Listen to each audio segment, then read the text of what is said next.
पहले तो जो रेलवे का बजट पेश किया हमारे रेल मंत्री जी ने, उनका अभिनंदन करना जैसा है। 400 नई गाड़ियां, ट्रेन्स जो वंदे भारत के अंतर्गत जो पूरे देश में शुरू करनी हेतु जो बजट में प्रावधान लाया गया है, उसका पहले अभिनंदन करने जैसा है। तो मैं आपसे मांग करूंगी कि विदर्भ में, महाराष्ट्र में अमरावती एक ऐसा क्षेत्र है जो डेवलपमेंट में बहुत कोशिश कर रहा है कि हम बहुत आगे तक पहुंचे नागपुर के बाद, पर कहीं ना कहीं बहुत सारी समस्याओं का सामना हम कर रहे हैं। तो मैं आपसे मांग करूंगी, वंदे भारत के माध्यम से जो नई ट्रेनें पूरे देश भर में शुरू होनी है, उसका लाभ हमारी अमरावती के डिस्ट्रिक्ट को भी हो, क्योंकि दो स्टेशन जहां पर जिस क्षेत्र में उपलब्ध है, तो उसी तरीके की भी सुविधाएं हमारे क्षेत्र के लोगों को हो, ये आपसे मैं मांग करती हूँ। रेलवे वैगन कारखाना जो फैक्ट्री है, जो रिपेयरिंग कारखाना हमारे अमरावती में जो बन रहा है, पिछली बार आपके समक्ष मैंने इसकी कंप्लेन भी की थी। कुछ कामों में इसकी क्वालिटी चेक होनी चाहिए, थर्ड पार्टी ऑडिट होना चाहिए, क्वालिटी चेक होनी चाहिए। अब सर मैं 10 दिन पहले जब वहाँ गई तो बार बार वो तारीख पे तारीख दे रहे हैं कि नेक्स्ट मंथ हम ये काम पूरा करेंगे, उसके अगले महीने ये पूरा काम करेंगे, पर वो हर बार रेलवे बोर्ड से उन्हें 9-9 महीने की तारीखें आगे एक्सटेंशन मिल जाता है। अब जब मैं पिछली बार गई तो इलेक्ट्रिशियन के डिपार्टमेंट ने बहुत बड़ा काम अभी तक पूरा नहीं हुआ है। मैं आपसे विनंती करूंगी जल्द से जल्द उसका काम पूरा किया जाए, जिससे हमारे क्षेत्र को, डिपार्टमेंट को और पूरी रिपेयरिंग वर्कशॉप को उसका लाभ मिलना चाहिए, विदर्भ की और महाराष्ट्र की ट्रेन की।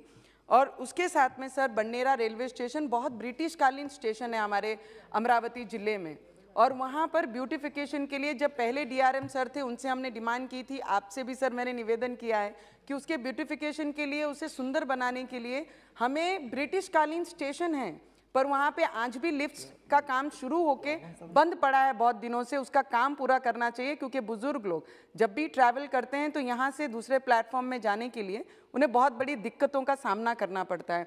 तो उसके लिए आपने कुछ बजट में अगर प्रावधान करके, ब्यूटिफिकेशन बहुत छोटी सी चीज़ है सर, उसमें अगर प्रावधान किया बन्नेरा स्टेशन को, तो बहुत सारी चीज़ें हल हो सकती हैं, बुजुर्गों को बहुत ज़्यादा ईज़ वो स्टेशन के द्वारा उनको सेवा मिल सकेगी।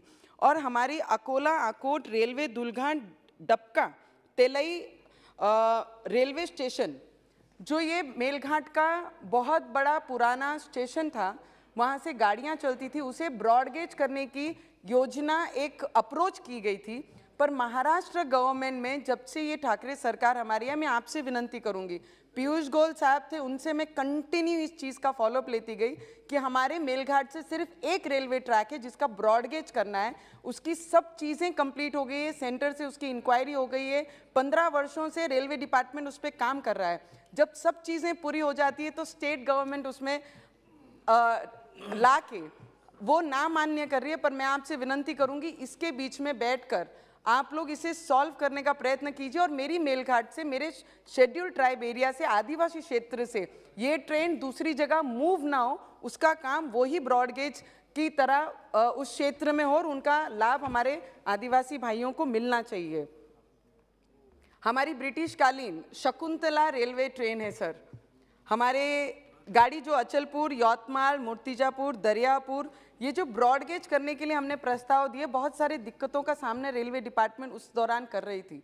हमारी कंटिन्यू मांग थी, अगर आप ब्रॉडगेज नहीं कर पा रहे हैं तो एटलीस्ट जो ट्रेन्स हमारे किसानों को सुविधा देने के लिए हर स्टेशन टू स्टेशन जाती थी, उनकी जान बनी थी हमारी ये शकुंतला गाड़ी, ये ट्रेन। आपसे मैं विनंती करूंगी, जिस भी परिस्थिति में ये ट्रेन है, उस परिस्थिति में इसे वापस शुरू किया जाए, जिससे हमारे किसानों को बहुत बड़ा फायदा और लाभ मिल सकेगा। क्योंकि ये हमारे जिलों की ऐसी डिवीजन हेडक्वार्टर है, और ये पूरे डिस्ट्रिक्टों को जोड़ने का काम हमारी ये शकुंतला ट्रेन करती है। मैं आपसे विनंती करूंगी सर। और हमारी पूना अमरावती एक्सप्रेस जो गाड़ी है, ये कोविड के दौरान उसे बंद किया गया। बहुत सारे हमारे बच्चे आईटी के अंदर, बहुत सारे जॉब्स के कारण सब पूना में बहुत ज़्यादा स्टूडेंट पढ़ने भी जाते हैं, जॉब्स करने जाते हैं। ये पूना ट्रेन के लिए हमें 18 घंटे घूम के जाना पड़ता है सर। मैं आपसे विनंती करूंगी, वीकली 3 दिन हमें डायरेक्ट गाड़ी पूना के लिए ट्रेन दी जाए, जिससे ये लोगों को, ये वर्ग को हम मदद कर पाएँ और सुविधा हमारे क्षेत्र को मिल पाए सर। अमरावती नरखेड़ महाराष्ट्र रेलवे मार्ग की जो रिद्धपुर हमारा तीर्थ क्षेत्र है मानभाव पंथों का, बहुत सारी बार बहुत अलग अलग क्षेत्र से हमारे गडकरी साहब ने इसका फॉलोअप ले रहे हैं। हमारे आजू बाजू के जितने भी महाराष्ट्र के एमपीज़ हैं वो सभी इस चीज़ का फॉलोअप ले रहे हैं। वहाँ पर खुद मेहनत करके 400 मीटर का प्लेटफॉर्म वहाँ के गांव के लोगों ने और भक्तों ने, जो मानने वाले हैं मान भाव पंथों को, उन्होंने खुद प्लेटफॉर्म कच्चे मिट्टी का बना के रेडी किया है। कितने वर्षों से ये स्टेशन की मांग कर रहे हैं सर। आपसे मैं विनती करूंगी, अगर वो स्टेशन हम देते हैं तो पूरे देश के जितने भी भावी भक्त हैं जो वहाँ पर आते हैं वो उनका लाभ ले पाएंगे और उन्हें दिक्कतों का सामना नहीं कर पाएगा। इतनी मैं मांग आपके सामने रखती हूँ सर।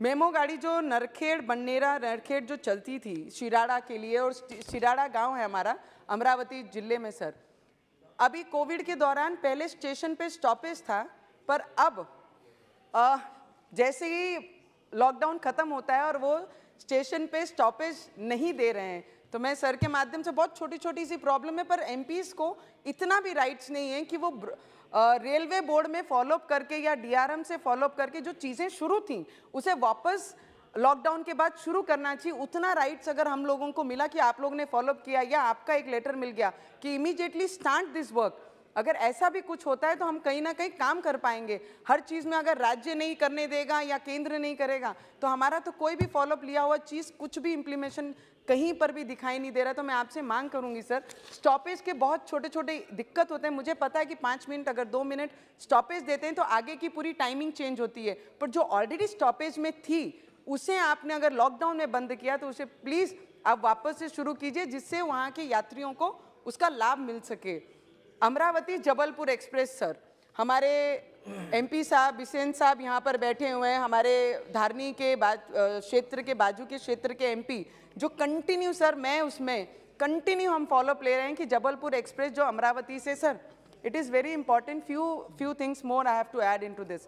तो बहुत दिनों से हम इसका फॉलोअप ले रहे हैं सर। जो अमरावती से जबलपुर चलती थी, हमने इसे एक्सटेंशन मांगा था आगे प्रयागराज तक। प्रयागराज लॉकडाउन में, प्रयागराज तो की नहीं पर जबलपुर भी बंद कर गई। मुझे एक बताइए, नागपुर में ये 12 घंटे हॉल्ट करती है सर। 12 घंटे हॉल्ट करने के वजह अगर ये अमरावती से फिर शुरू करती हैं तो जितने भी यात्री वहाँ से अमरावती से जबलपुर जाते थे उनको इस चीज़ का लाभ मिलेगा। 12 घंटे कहीं पे वेस्ट करके उसका समय, मुझे लगता है फ़ायदा देने में, मुझे लगता है कहीं ना कहीं हम लोगों को लाभ दे पाएंगे। तो हमारे एमपीज़ सदस्य भी ये चीज़ में एसोसिएट करते हैं और हमारे साथ आपके यहाँ पर आके खुद हमने फॉलोअप लिया है सर। और जितनी भी जनरल ट्रेन्स, अभी जनरल टिकट्स जो हैं सर, लास्ट 2-3 मिनट्स, टिकट्स का जो इशू था, जो जनरल टिकट्स अभी मुझे लगता है कोविड के दौरान बंद की गई हैं, उसे जल्द से जल्द हमने अगर शुरू की तो उसका लाभ सभी लोगों को, आम जनता को, क्योंकि महाराष्ट्र में बस का, एसटी का, वर्करों का हड़ताल चल रहा है तो बहुत सारी सुविधाओं में दिक्कत हमारे महाराष्ट्र के लोगों को हो रही है। तो जनरल टिकट आपने अगर शुरू की तो बहुत ज़्यादा फ़ायदा लोगों को होगा। सर मैं आपको अभिनंदन करना चाहूँगी, पहले की गवर्नमेंट में 1100 करोड़ हमारे महाराष्ट्र को दिया जाता था, 11,000 करोड़ रुपया रेलवे डिपार्टमेंट से, आज उसका 10 टाइम्स ज़्यादा ये सरकार हमारे महाराष्ट्र को दे रही है। तो उसके लिए आपका सर मैं अभिनंदन करना चाहूँगी कि इतनी एफर्ट्स लेके रेलवे डिपार्टमेंट को स्ट्रॉन्ग बनाने का काम हमारी ये केंद्र सरकार कर रही है। सर सिर्फ मैं आपसे विनती करूंगी कि ये दौरान, लॉकडाउन के दौरान जो टाइम टेबल चेंज हुए हैं उसे फिर एक बार ध्यान में देते हुए लोगों को जो सुविधा है उन तक पहुंचानी चाहिए। और जो ट्रेन्स में साफ सफाई का सबसे बड़ा मुद्दा है सर, उस पर ध्यान देना बहुत ज़रूरी है। और रेलवे जो डीआरएम्स के ऑफिस है, अगर कोई कंफर्मेशन के लिए या कोई चीज़ के लिए किसी को मेल भेजना है तो वहाँ पर मेल एक्सेप्ट करते नहीं हैं डीआरएम ऑफिस में, वो कहते हैं आपको फैक्स कीजिए। और आज हर ऑफिस में फैक्स कहीं उपलब्ध नहीं है सर, तो वो फैक्स ना मांगते हुए फैक्स मांगते हैं तो उसके लिए 2-2 घंटा सभी को वेट करना पड़ता है और फैक्स करना पड़ता है। मैं भुसावल डिवीजन से बिलोंग करती हूँ सर, हमको डीआरएम ऑफिस वहीं पड़ता है और ये दिक्कत हम भी सामना इसका करते हैं। श्री अनुराग शर्मा जी, और मैं आपको सर ये रेलवे बजट के लिए आपके पूरे डिपार्टमेंट को और आपके पेशेंट्स को, जो पॉजिटिव एटीट्यूड से आप सभी को रिसीव करते हैं, उसके लिए आपका दिल से बहुत बहुत अभिनंदन करते हैं और we support you definitely sir. Thank you.